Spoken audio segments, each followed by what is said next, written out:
kokią įtaką turi vienatvė arba vienatės jausmas dėmesiui? Žinot, Artur, man dar liūdniau yra kalbėti apie vienus vaikus, kurie visumoje šeimoje nėra vieni. Kartais šeimoje būna ir 2, ir 3 vaikai ir šeima nėra išsiskyrusi, bet vaikas vis tiek yra vienas. Todėl... O ką čia turite omeny, kad jo nieks neužsijima ir jis... Jo neužsijama, jo nesidomi, jo nemato, su juo nekomunikuoja, su juo nežaidžia, su juo nekalba, nesiginčyja, neturi erdvės jo liūdesiui, jo džiaugsmui, jo pasiekimam. Ir čia yra dar liūdniau, kai tu šeimoje nesi vienas, bet esi vienas. Tai jau, kaip suprantu, pats negauni dėmesio. Taip. Reikia kažkur tą dėmesį susikurti. Taip.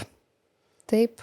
Ir tas negavimas dėmesio, jisai veda vėl į kelias kryptis. Vienas dalykas į būdą užsimiršti, nes gauti dėmesio, būti matomu ir būti priimtu yra gyvybiškai būtina. Tai yra išlikimo strategija visai žmonijai. Ir jeigu aš to pradedu negauti arba gauti per mažai, tai aš neturiu nieko kito, vaikų būdamas ypač, ne, kaip sugalvoti kitą būdą išlikti. Ir vienas iš būdų nustoti reikalauti dėmesio. Ir nueiti į erdves, kur man jo nereikia. Patvirtinančio dėmesio iš kitos mens. Tai čia visas kompiuterinis pasaulis, visi socialiniai tinklai. Ne? Arba tiesiog tapti nematomu ir nueiti į fantazijų pasaulį. Bet jūs dabar taip gerai sakot, aš tiesiog klausydamas jūsų galvoju, dėlioju iš karto skirtingus tokius scenarius. Ir šiaip iš esmės mūsų prigimtinis noras yra visą laiką gauti dėmesio, nesvarbu kokiam amžiui bebūtume. Net ir mes dabar filmuojam laidą, mes norim dėmesio. Taip. Politikai nori dėmesio. Komentatoriai, kurie net rašo neigiamus atsiliepimus, jie taip siekia dėmesio, kad ir anonimiškai, bet jie nori dėmesio. Čia prigimtinė savybė žmogaus, nes jeigu tu negausi dėmesio, tu neišgyvensi. Ir iki tam tikro amžiaus vaikas yra visiškai bejėgis ir visiškai priklausomas nuo tų žmonių, kurie jam duoda dėmesį. O iki kokio amžiaus, būtent tai yra labai svarbu, kad tėvai suvoktų, jog tam vaikui būtinai reikia dėmesio. Šiaip dėmesio reikia visą gyvenimą. Bet kūdikiškam amžiuje tai yra tas išlikiminis poreikis, ne? Jeigu vaikų nebus pasirūpintais, tiesiog neišgyvens. Tai kūdikio klyksmą tie, kas augino vaikus, visi žino, jis yra veriantis, jo neįmanoma ištverti ir tai yra išlikimo klyksmas, ne?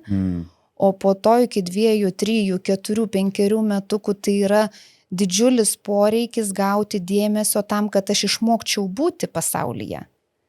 Nes vaikas nuo kūdikio iki ten mokyklinio amžiaus ir dar vėliau, jisai mokinasi per atspindėjimą. Jis mokinasi iš mūsų emocijų, jis mokinasi, kas yra teisinga, kas neteisinga. Ir formuojasi ir visi veidrodiniai neuronai, kas jau ten neurologiniam lygmenį, ir visa psichika, emocijos ir jausmų pasaulis per atspindėjimą. O to atspindėjimo vėl, man truputį gaila jo vis mažiau. Nes man labai liūdna būna, aš nenoriu liūdnai šiandien skambėti, bet kažkaip taip, man labai liūdna būna matyti mamas stumdančias vežimėlius ir kurios yra telefone. Ir jų kūdikis nebūtinai miega. Ne? Ir kūdikis lyg mato mamą, bet jinai kažkur ne jam skirta. Man labai liūdna, kai aš matau žmonės kavinėse, kurie sėdi 4 ir visi sėdi telefonuose. Tai apie ką? Apie ką yra emocijų formavimas. Tai išeina taip, kad vaikas, kuris tai mato, jam suformuojamas toksai kaip ir dėmesio jau nukreipimas ne į kitą žmogų, bet į ekraną. Taip. Ten patogiau, ten paprasčiau, ten viskas aišku, ten daug atsakymų.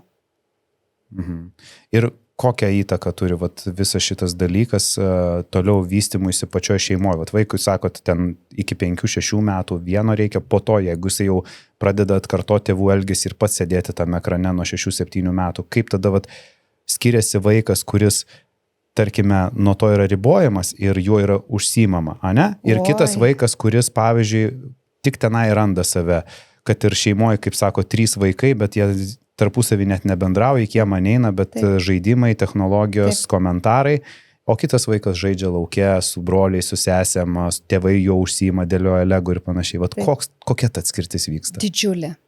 Bet tokia didelė, kad žinokit, tikrai labai didelė, nes visų pirma, tai yra emocinė raiška. Bet tie labai anksti gavę kompiuterius ir telefonus vaikai, jie yra labai menkos mimikos. Labai mažas emocinis spektras yra pas juos, smulkioji motorika yra neišsivyščiusi nei veide, nei rankose. Jie yra menko kūrybingumo, jie nesugalvoja, ką veikti. Jie yra tokio greito ir didelio nuobodulio vaikai, tokie besiskundžiantis vaikai. Jeigu išjuotime ekraną, jie, tai ką veikti, kas dabar, o tai ką čia reikia padaryti, kad gaučiau atgal tą kompiuterį. Realiai troškimas yra tiesiog vėl gaut, ne? Ir aš kažką padarysiu, bet tam, kad gaut. Ne todėl, kad man įdomu tai padaryti, ne todėl, kad man įdomu žaisti futbolą, bet aš nueisiu ten, mama, žinai, pažaisiu, o tada duosi jau man, o kiek valandų galėsiu.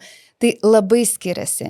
Tiek vystimosi prasme, intelektualaus vystimosi prasme, aišku, gali kai kurie tėveliai sakyti, kad mano vaikas, jisai internete randa daug informacijos.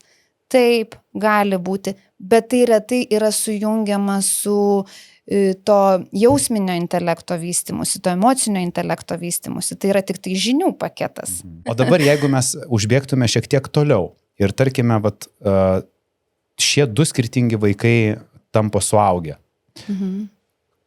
Kaip tai atsispindi jų dėmesio visam suvokime ir būdų požiūrį į gyvenimą, tie du žmonės, kuo jie skiriasi. Aš įsivaizduoju, kad dabar labai sunku turbūt išmatuoti, tai galima tik tai numatyti, nes jeigu tos technologijos mūsų gyvenime yra tik tai kažkokius 15, taip sakyčiau, stipriai labai mūsų gyvenime yra paskutinius 15 metų, tai tie, kurie vaikai naudoja, jiems dabar yra 20-25 metai, jiems nėra 50-40, bet vis tiek kažkokią preziumuoti, kažkokią išvadą galime. Koks tos yra skirtumas, ženklus, pavyzdžiui, didžiausi skirtumai? Tendencijos iš tikrųjų matosi. Jau per 15 metų tendencijas tikrai galima matyti. Ir aišku, mes matom tą koncentruotą žmogų, mes jį matom jau psichiatro, psichologo kėdėje, tai jau yra sergantis žmogus, ne? Aš taip apie taip labai plačią visuomenę negaliu pasakyti, bet tendencijos labai matosi, tai yra mūsų klientas, pacientas, tie, kurie nuo labai anksti ir labai daug gavo kompiuterio ir visų kitų ten liečiamų ekranų, tai jie susiduria su dideliais iššūkiais emocinėje sveikatoje. Nuo bendravimo įgūdžių stokos, nuo emocinio išsireiškimo gebėjimo suvokti, ką aš jaučiu, iškomunikuoti, nešnekant apie tai, kad kontroliuoti savo jausminį pasaulį, suvokti, kontroliuoti, keisti, jiems yra sunku. Ir jie žmonės yra su priklausomybė, retas, kuris gavęs iš anksti ir daug nesuformuoja priklausomybės. Tai yra beveik neįmanoma nesuformuoti priklausomybės, jeigu tu produktą vartoji 5, 8, 10 valandų per parą. Ta kad ir kaip tavo organizmas neturi genetinės predispozicijos formuoti priklausomybę, tu jį išprievartausi suformuoti priklausomybę. O tie, kurie turi tą tokį polinkį formuoti priklausomybę, tai tą formuoja labai greitai per pirmuosius vartojimo metus. Ir mes, pavyzdžiui, šeimoje galim matyti, ne, ten jeigu 1, 2, 3 vaikai, ten tiem 2 visai nieko tokio tas kompiuteris, o šitas viskas, kur tik pamatys ekraną, ar tai bus muziejus, ar mokykla, ar dar kažkas, jis visur tiesiog pasineria. Tai yra tas toks net ir genetinis dalykas, ne? Tai tokiam vaikui ypatingai reikia riboti. Okay. O jūs užsiminėt apie tai, kad yra sunkumai su bendravimu ir emocijų išreiškimu. Tai reiškia, šitie žmonės, kurie jau turi tokią problemą, tai išeina, kad jie santykė negeba išreikšti jausmų savo partneriui ar partneriai. Jeigu, tarkim, įžeidžia, negeba atsiprašyti arba priimti meilės. Labai dažnai net nesupranta, kad įžeidė. Netgi taip, ne? Taip. Ir kas atsitinka dažnai, kad jie ir bendrauja su šiais žmonėm, vienas su tokiu, ir jie bendrauja apie žaidimus. Jie bendrauja apie čatus, ne? Tas interesų ratas jis yra labai susiaurėjęs. Ir kurti žmonėm, tokiem žmonėm kurti santykius jau šiaip iššūkis. Jie renkasi iš siauresnės amplitudės, ne? Jiems greitai nuobodu tampa. jie tiesiog neturi laiko santykiams. Tai jeigu aš prie kompiuterio 8 valandas, tai kada? O jeigu dar studijos, o jeigu dar darbas, tai kada? Man patiko jūsų tas nuobodu daros. Taip, nuobodulio jausmas labai greitai. Partneris atsibosta, ne? Ir partneris atsibosta. Nes niekas kitas neduos man tiek daug ir taip greitai dopamino, kaip ekranas. Wow. Nu jo, čia didelė problema skamba, nes žmonės negali vienas kito taip greit papildyti. Ir taip ilgai. Nes taip. buvimas santykiuose tai yra darbas.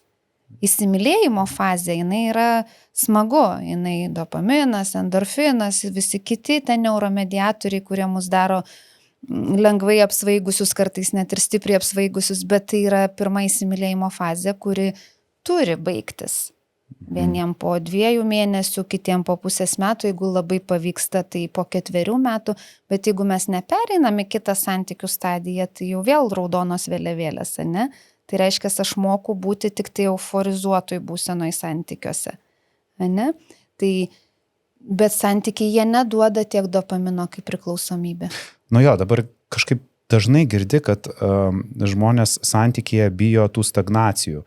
Žinot, kur namuose vakarus leidžia, tenai, pavyzdžiui, savaitgalius niekur nevažiuoja ir iš karto įvardina kaip neįdomius santykius, kažkaip nieko nevyksta. Nors iš tikrųjų, taigi čia normalus gyvenimas, ne kiekvieną dieną kažkur eini, ne kiekvieną savaitgalį kažkur važiuoji, bet toks jausmas, kad turi iš tų santykių spausti maksimumą, bet taip neįmanoma. Ir nereikia. Ir iš tikrųjų net nereikia. Ir turi kažkaip tai augti. Jeigu labai jau spaudžiam, tai klausimas, kiek gyvas mūsų santykis. Ne, gal mes jį apdėliojam veiklomis, tada nematom, kaip ten stipriai negyva, kiek ten ko užsiteršia, kiek neišspręstų konfliktų, neįvykusių pykčių. Smagu, kad pažiūrėjote šį trumpą klipą iki pat pabaigos. Todėl kviečiu visus pažiūrėti pilną epizodą štai čia arba ieškokite nuorodos aprašyme. Iki.